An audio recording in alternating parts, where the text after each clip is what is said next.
Hello again and welcome back to Grim Dawn. Now it's time for the DLCs, and for you eagle-eyed viewers out there, you see that I have quests from the Ashes of Melmoth DLC already.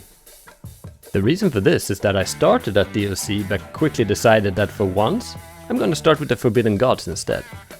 Now, as far as I know, the god Korvac is being released and needs to be stopped for very important and lore-accurate reasons. Well, I guess as usual, that responsibility ends up on my shoulders. And since I in the beginning of the game chose to join the cult of Bismiel to get that awesome jumping skill, I'm now doing their quests and follow along with their plan on how to stop Korvac. I run around town picking up all the quests that are available and I head out into the desert. This DLC adds quite a few new enemies to the roster and, well, look at them. These bugs with maggots inside are just disgusting. I love it. Now, apart from experience and devotion shrines, there aren't really anything else I'm after in either of these two DLCs, so we'll just try to complete them as fast as possible.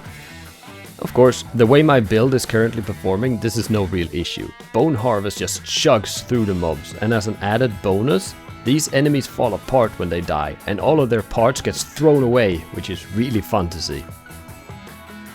A little ways into the desert, there's a hidden area that has both a devotion shrine as well as a guaranteed legendary ring that drops in each difficulty and scales accordingly. This ring adds 15% to all damage as well as increased gained experience and elemental resistances. All in all, a good drop for all builds. Whilst traversing the DLC, a thought keeps nagging on me in the back of my head. Why would I join another faction like the Cult of Bismiel when I already have a cult, order, that can handle whatever this Korvac dude is up to? Why can't we, the Chosen of Kaiman, just clean up this mess just as we did with the octopus thing? There must be a reason for why the factions in this DLC wants to keep us out. I will keep my eye on these cults. I think they might be up to something, and I don't like it. I keep pondering this topic when I come across a lush oasis that leads into some nice basalt rock caves, which in turn connects to the lava-filled ruins of Abid. Both enemy and scenery variety in this DLC is really good. I reach the remnants of Corvan City, and my suspicions against the cults grow even stronger as I now start to come up against Korvac's chosen enemies, humans that serve Korvac. I wonder if these maybe have some ties to the cults. I will have to investigate. But before I can go too far into the city, I need to make a small detour into a volcano and kill a fire demon called the Messenger. No biggie. He almost kills me. But just almost. And with that guy out of the way, I can continue my investigation. I gotta say, there's something about these fanatics that reminds me of something. I just can't put my finger on what. Maybe I can find some answers in the adjacent tomb of the Eldritch Sun. That sounds like something that would hold the answers to a lot of stuff. Just kill the steward that is in my way and head inside.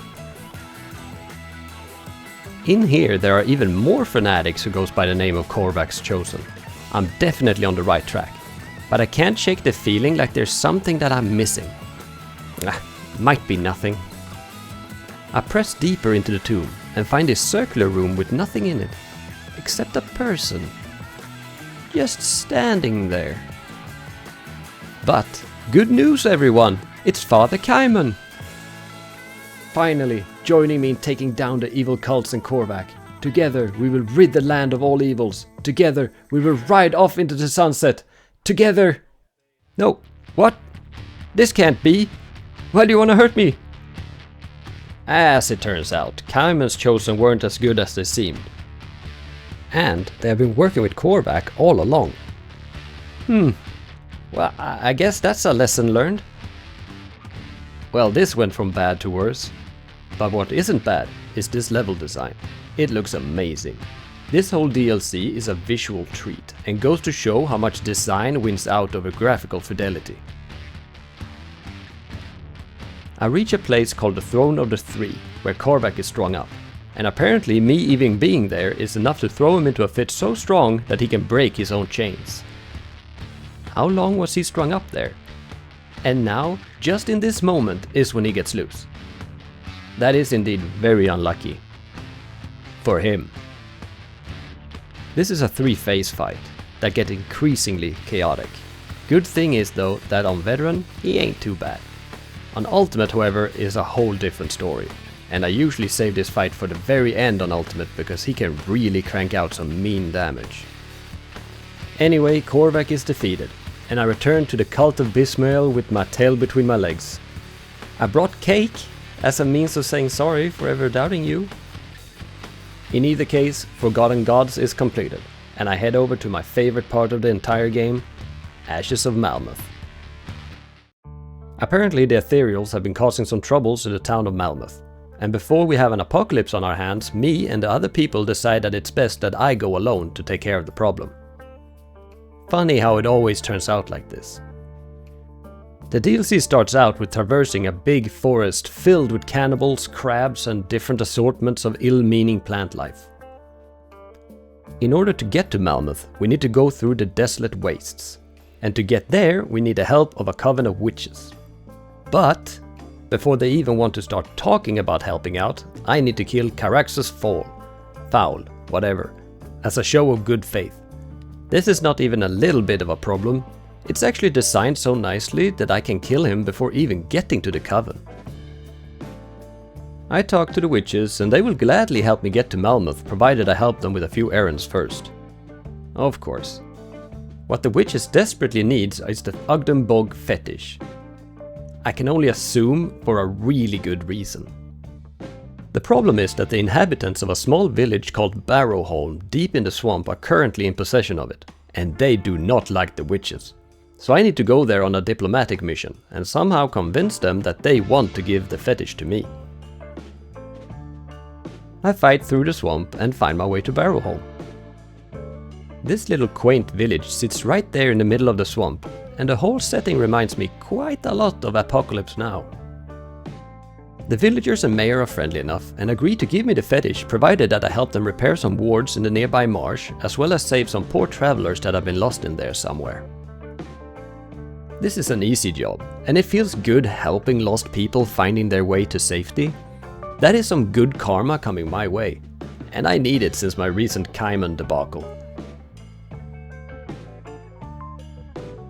The mayor is very pleased with me repairing their defenses and helping the travelers finding their way to the village.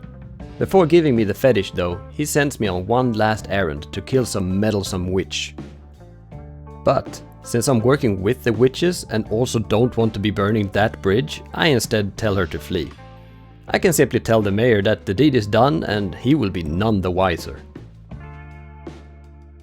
I return to Barrowholm only to find the mayor having changed his costume to something a little bit more sinister looking. Turns out they worship something called the Ravager, and they are in fact cannibals on top of that. So they meant that the travelers were going to become food, not get food. Well, I guess that one's on me. Maybe I shouldn't blindly believe everything everyone is telling me. That's unfortunately even more minus to my karma account. But having saved the world twice already should balance that out a little, right? In either case, I now have a new fetish as well as the fetish, and with the witch's help I can now enter the desolate wastes. In here I come face to face with Eketsul, and I have died to him in the past, but with good resistances as well as not standing in the fire, he poses no real threat. And with his death I can now proceed to Malmouth. In the outskirts there is open war between the Chthonians and the Ethereals. And this adds a nice piece of world building to the game without anything needed to be actively told to the player. I love the city of Malmouth. It is such a nice change of scenery compared to all else. The designers really nailed the war-torn city vibe. The only thing that could use some improvement is the pathfinding across all the stairs and small gangways, which can be a real hassle. I tear through the city, finding both abominations and humans needing a stern talking to. Honestly, everything is going so smoothly now that my build has come online. But it wouldn't fit my character to not pester the common folk before continuing onwards. So I quickly killed these children's protector, lie to some poor woman about helping her brother. Fun fact, I didn't. And I also steal their stash for good measure. Maybe the end of the world would be preferable for the people compared to having this omnipotent force running around destroying lives. Right before the end boss I fight Fleshweaver Krieg, not to be confused with Warden Krieg from Act 1. If these are the same guy or not, I have no idea. But he dies, and I guess it doesn't matter anymore.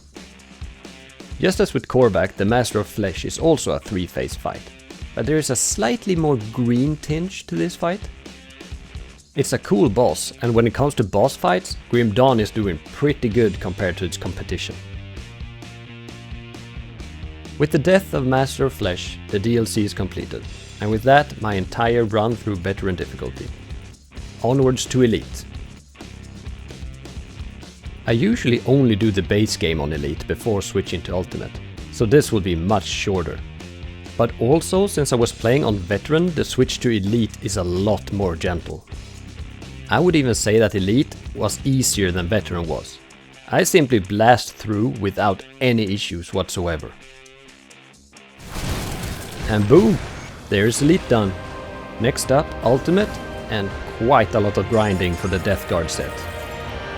But that will have to wait until next episode.